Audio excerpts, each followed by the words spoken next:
지난주에 이어서 오늘 구원의 교리를 좀 다룰 겁니다. 구원의 교리가 두 방면이 있어요. 하나는 법적인 측면이 있어요.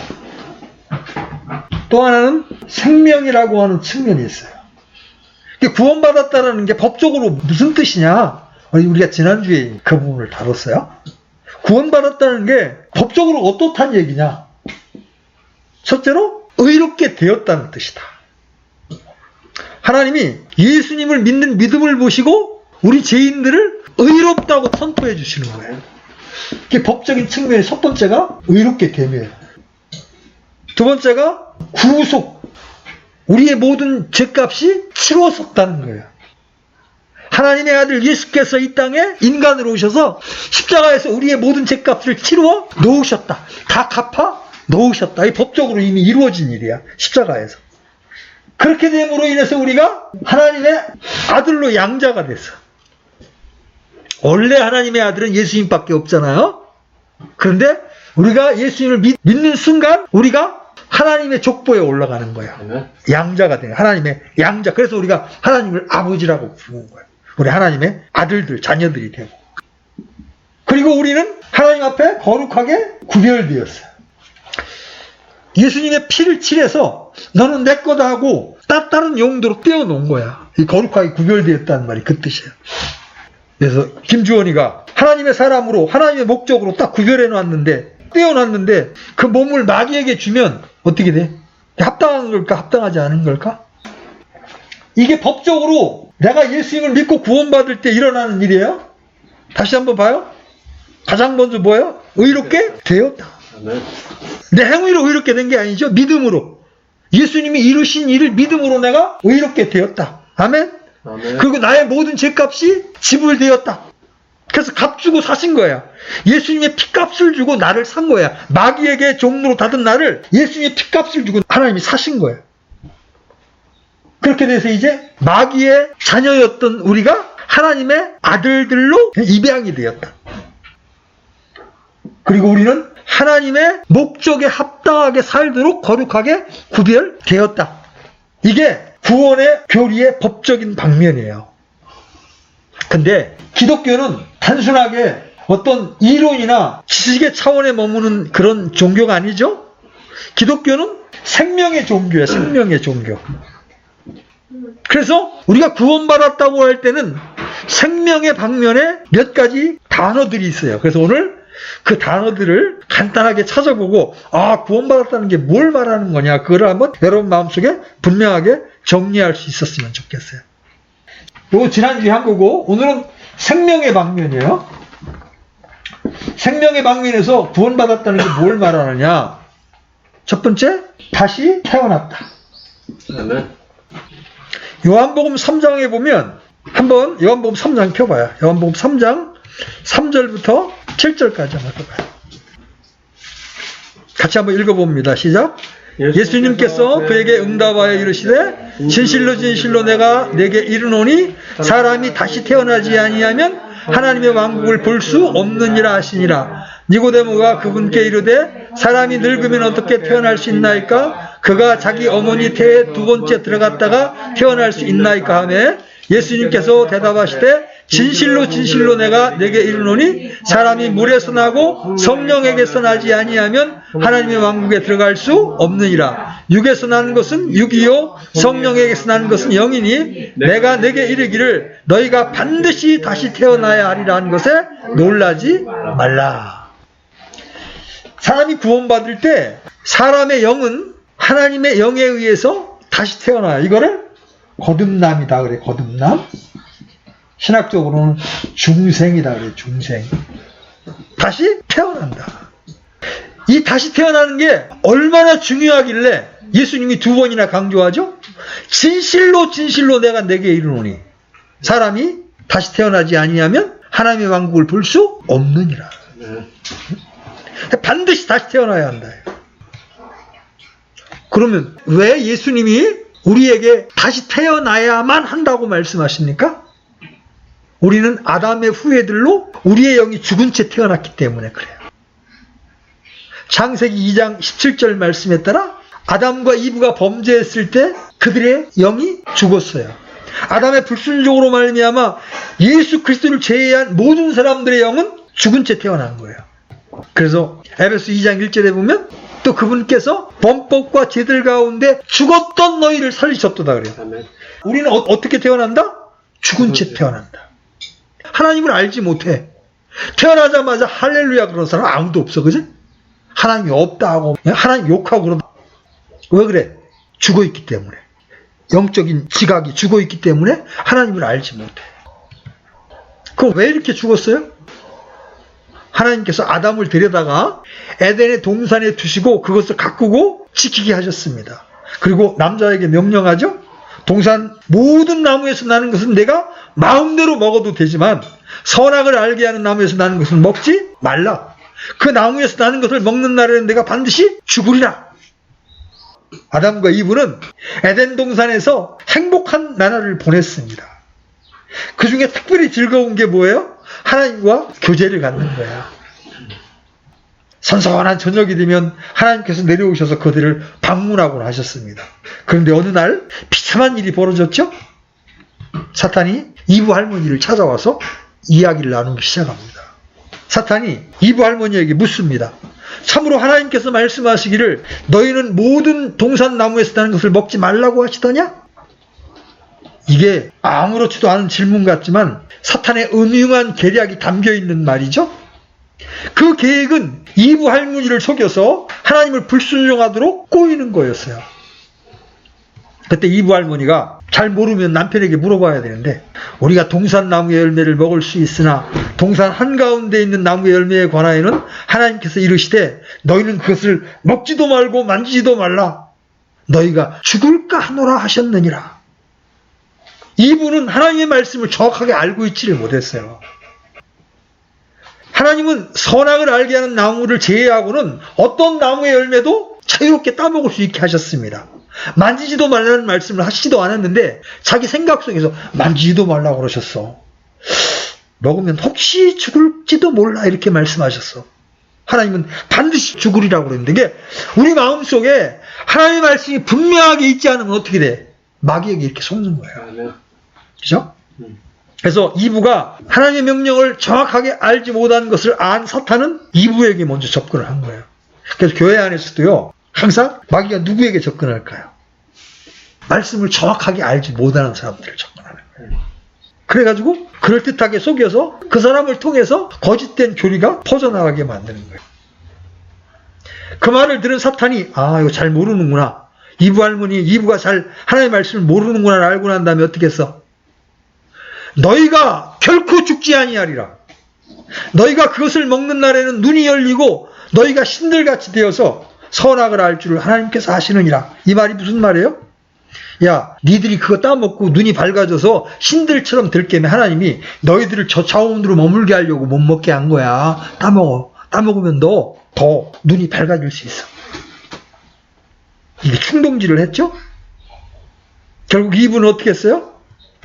마귀에게 속아서 그 나무 열매를 따먹었어요. 아담도 아내를 사랑해서 결국 그 불순종에 동참하게 됐어요. 그 결과가 뭐예요?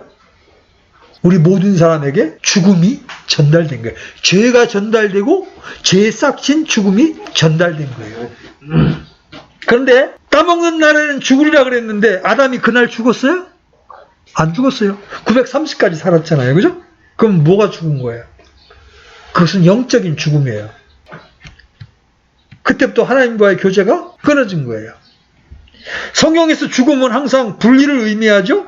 육체의 죽음은 육체로부터 영과 혼이 분리되는 것을 말하죠.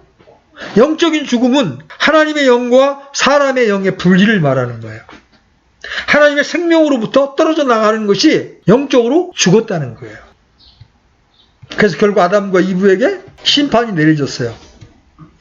그 이후로 아담의 후손으로 태어난 모든 인간에게는 죄가 들어왔고 죄의 결과인 사망이 들어온 거예요. 우리 로마서 5장 12절 한번 펴보십시오. 로마서 5장 12절 같이 읽습니다. 시작. 그러므로 한 사람으로 말미암아 죄가 세상에 들어오고 죄로 말미암아 사망이 들어왔나니 이와 같이 모든 사람이 죄를 지었으므로 사망이 모든 사람에게 임하였느니라. 이렇게 출생을 통해서 아담 안에 있게 되므로 우리에게는 원튼 원치 않든 어떤 결과가 생겼죠? 첫째, 모든 사람은 죄 가운데 태어난다. 태어날 때부터 죄 가운데 태어난다. 다윗이 뭐라 그래?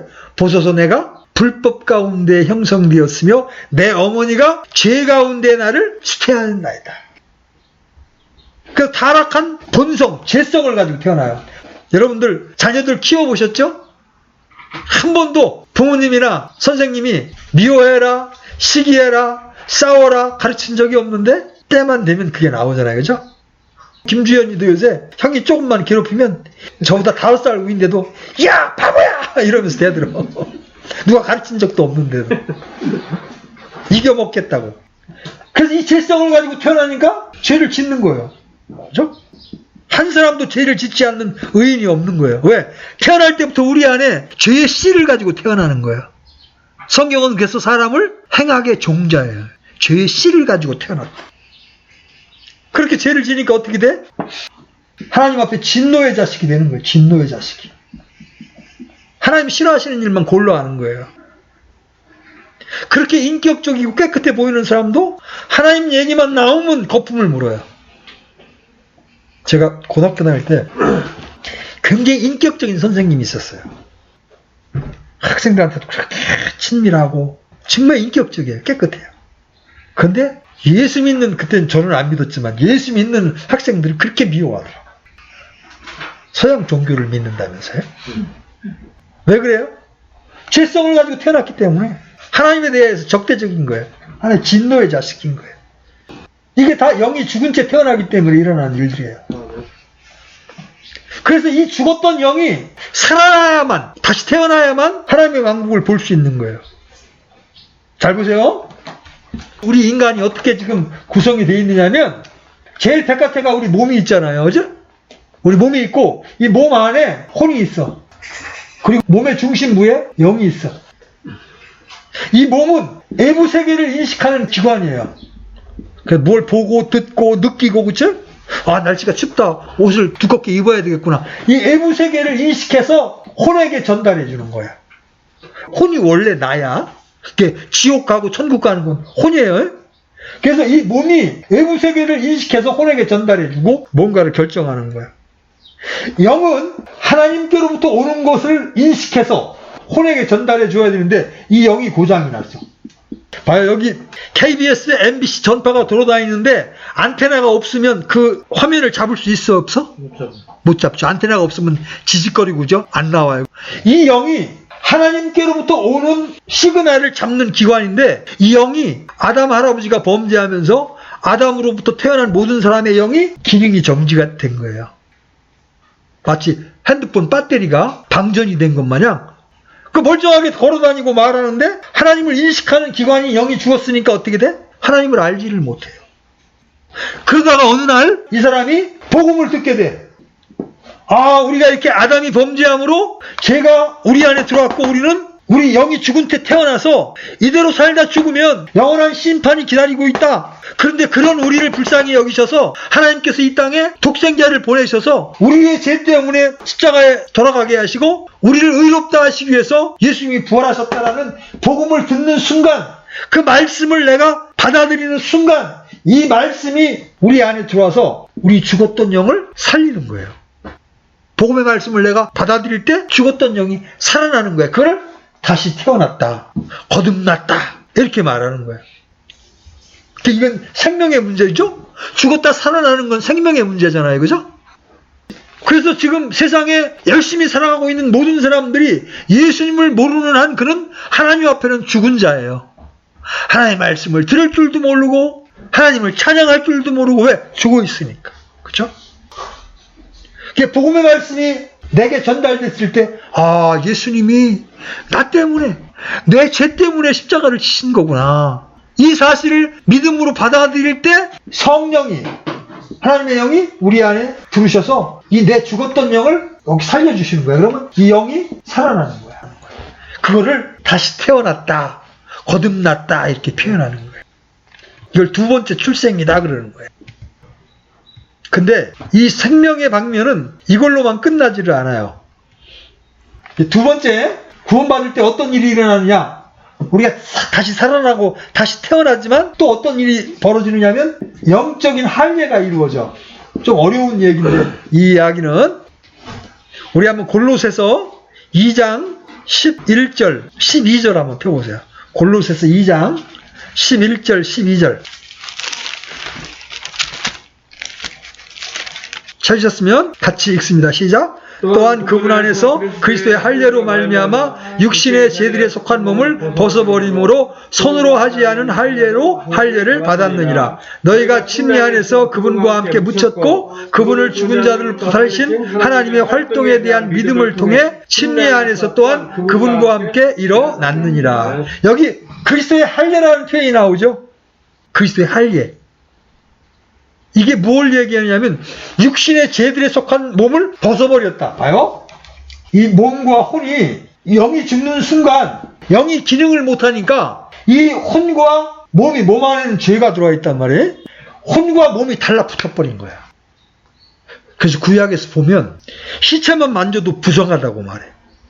이거 씻으면 될 거 아니에요. 왜? 몸이 부정한 걸 만진 거지. 혼이 부정한 걸 만진 게 아닌데 시체를 만진 자는 혼이 부정하다고 말해요. 왜 그래요? 혼과 몸이 달라붙은 거야. 이거하고 똑같아. 겨울에 우리 모치님은 잘 아실 거야. 옛날에 사셨으니까. 옛날에 시골 집에서 그릇에다가 이제 저녁에 물을 떠다가 이렇게 놓으면 한겨울에 어떻게 돼? 딱 얼어붙어. 그릇하고 얼음이 딱 달라붙잖아. 그래서 얼음하고 그릇이 하나가 돼버린다고. 죄를 범한 인간이 혼과 몸이 죄의 몸이 달라붙어. 그래서 이 몸이 시키는 대로 따라가는 거야. 몸이 야, 너 술 먹어. 그러면 술집으로 가는 거야. 너 도박해. 그러면 따라가는 거야. 너 바람 펴. 그러면 따라가는 거야. 왜? 몸이 시키는 대로 혼은 따라가는 거예요. 달라붙었기 때문에. 달라붙었기 때문에 꼼짝을 못하는 거야. 그런데 내가 예수님을 받아들이는 순간, 예수님을 믿는 순간 하나님의 말씀이 딱 우리 안에 들어와서 수술을 해. 이 몸과 혼을 날카로운 기계로 우리 몸을 이렇게 잘라내는 것 마냥 하나님의 말씀이 날카롭게 들어와서 죄로 인해서 달라붙어 있는 혼과 몸을 갈라놔. 이 얼음이 살짝 따뜻한 불 속에 놓으면 달라붙었던 게 떨어지잖아요. 그럼 그릇에서 얼음을 빼낼 수가 있다고, 그죠? 근데 떨어지기 전에는 꺼낼 수가 없잖아.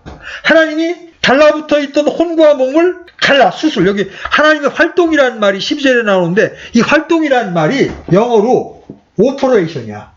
이게 뭐냐면 의학적인 용어잖아요. 수술이라는 뜻이야, 수술. 하나님의 수술에 의해서 우리의 혼과 몸을 갈라주는 거야. 구원받았다는 건 뭐냐?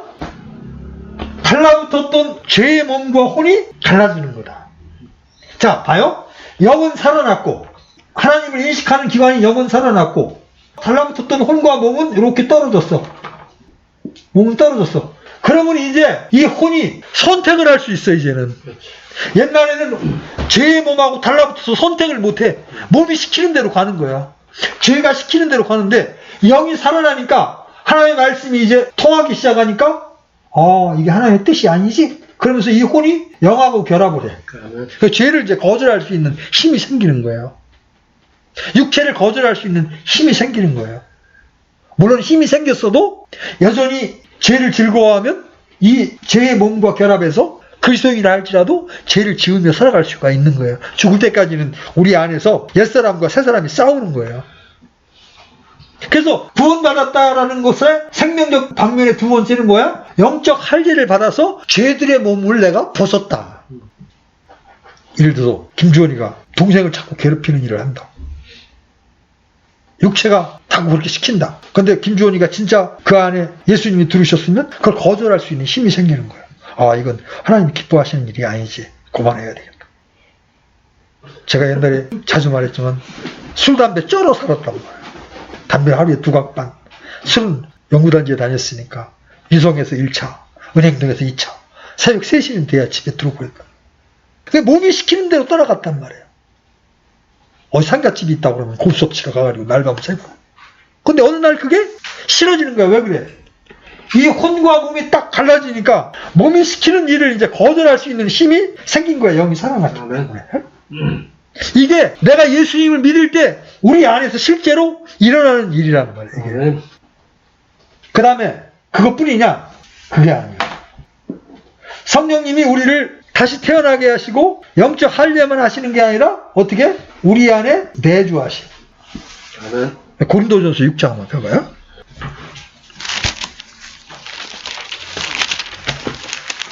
고린도전서 6장 19절. 찾으셨으면 같이 읽습니다. 시작. 도대체 무슨 말이냐? 너희 몸이 너희가 하나님에게서 받은 바 너희 안에 계신 성령님의 전인 줄 너희가 알지 못하느냐? 너희는 너희의 자신의 것이 아니니. 여기 보면 너희 몸이 하나님의 전, 성령님의 전인 것을 알지 못하느냐. 그러면 구원받은 신자 안에 누가 사신다는 거예요? 성령님이 사신다는 거예요. 내가 예수님을 영접하는 순간 성령님이 내 안에 사신단 말이야. 언제까지? 내 몸이 구속을 받을 때까지. 내가 부활의 몸을 입을 때까지 성령님이 내 안에 들어와 사신다고. 그게 옛날에는 별로 죄라고 여기지 않았는데 성령님이 들어와 사시니까 더러운 것들이 싫어지기 시작하는 거예요. 아, 이건 아닌 것 같아. 그 점점 거룩한 삶을 살고자 하는 열망이 일어나는 거예요. 성령님의 내주하심. 또 성경에서는 내주하심만 말하지 않고 성령의 봉인에 대해서도 말하죠. 봉인. 성령이 오셔서 우리 마음에 인을 치는 거야. 너는 내 거다 하고 딱 도장을 찍는 거야. 언제까지? 우리 몸이 구속을 받을 때까지. 자, 에베소 1장 13절 한번 열어보십시오. 에베소 1장 13절. 에베소 1장 13절 같이 한번 읽어봅니다. 시작. 너희도 진리의 말씀 곧 너희의 구원의 복음을 들은 뒤에 그분을 신뢰하였고 너희가 믿은 뒤에 또한 그분 안에서 약속의 저 거룩한 영으로 봉인되었느니라. 복음을 듣고 예수님을 신뢰합니다. 그러면 성령님이 믿는 자 안에 들으셔서 우리를 딱 봉인하는 거야. 너는 내 거다 하고 봉인하는 거야. 그래서 아무도 못 건드리는 거예요. 마귀가 우리를 건들지를 못하는 거예요. 우리 속사람은 못 건드리는 거예요. 우리 겉사람은 건드려서 죄를 짓게 만들지만 새롭게 태어난 새사람은 못 건드리는 거예요. 이게 실제로 구원받은 신자 안에서 일어나는 일이에요. 구원받았다는 게 뭐냐? 살아났다. 다시 태어났다. 죽었던 내가 다시 태어났다. 그리고 수술을 받아서 달라붙었던 혼과 몸이 분리됐다. 내가 죄들의 몸을 벗었다. 구약에서는 시체만 만져도 부정하다고 그랬는데 신약에서는 시체를 만져도 부정하지 않아. 부정한 건 몸이야. 왜? 혼이 몸에서 떨어져 있기 때문에 혼이 부정해지진 않는 거예요. 이런 놀라운 일들이 우리 안에 일어난 거예요. 그래서 성령님이 우리 안에 들어오실 때 이렇게 영이 거듭나게 하시고 영적 할례를 하시고 뿐만 아니라 우리 안에서 그분이 우리와 함께 사신다. 여러분 한번 성령님이 우리 안에 사신다는 사실을 한번 이렇게 생각해 봐요. 여러분 부부간에도 요새 조금만 안 맞으면 사내 못 사내 하잖아요. 그죠? 자기하고 안 맞는다고. 자기를 우애해주지 않는다고. 그렇잖아요? 근데 인간끼리는 서로 속일 수도 있어. 그죠? 바깥에 나가서 뭔 짓을 하는지 몰라. 근데 성령님은 우리의 모든 것을 아셔. 우리가 어떤 생각을 하는지 어떤 짓을 하는지 다 아시는데도 그럼에도 불구하고 성령님이 우리 안에 계시면서 우리를 떠나시지 않는다. 우리 안에 내주하시되 언제까지 내주하셔? 우리 몸이 구속을 입을 때까지 성령님이 우리 안에 거하신다. 그 사랑이 어떤 사랑인지 여러분 한번 생각해봐요. 그렇게 추하고 그렇게 악한데 그런 내 안에 들어오셔서 모든 것들을 참으시면서 우리가 잘못할 때는 우리를 위하여 중보하시면서 그죠? 탄식하고 중보하시면서까지. 요새 세상은 부모도 자식을 버려. 내 맘에 안 든다고. 자식을 방치해서 죽게 만들어. 요번에도 두 형제가 엄마가 돌보지 않아가지고 둘이 라면 끓여 먹다 불이 나가지고 둘이 화상을 크게 입어서 지금 중태에 빠져서 병원에 입원해 있다고.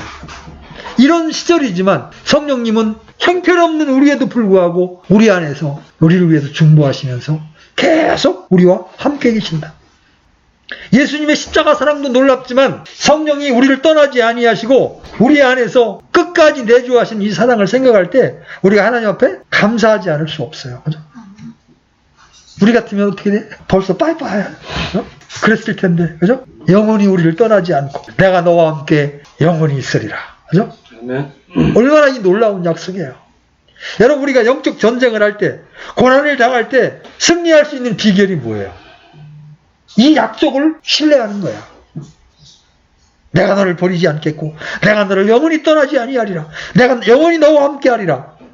여러분, 이 약속을 정확히 기억하게 될 때 겁날 게 없는 거예요. 마귀는 이 사실을 잊어버리게 하는 거예요.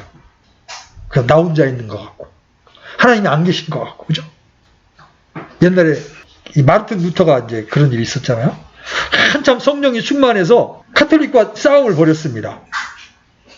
카톨릭의 핍박을 이겨내면서 이 종교개혁을 하다가 너무나 호된 비난을 받고 그러니까 이제 지쳐버렸어요. 풀이 팍 죽어가지고 있어요. 그러니까 지혜로운 루터의 부인이 상복을 입고 탁 나타난 거예요.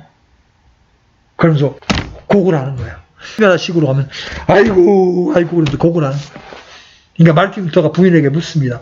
당신 왜 그래? 누가 죽었어? 하나님이 죽으셨잖아요. 그러니까 마르틴 루터가 성질을 팍 내면서 하나님이 죽긴 왜 죽어? 그러면서 이제 신경 들려니까 당신이 풀 죽어 있는 거 보니까 하나님 죽으신 거잖아요. 그때 마르틴 루터가 정신을 바짝 차렸죠. 하나님은 언제나 살아계시고 언제나 나와 함께 계신다고 하는 이 사실이 딱 살아나서 다시 힘을 얻고 종교개혁 운동을 계속 펼칠 수가 있었던 거예요. 그래서 우리의 구원은 단순하게 이론이나 지식이 아니다.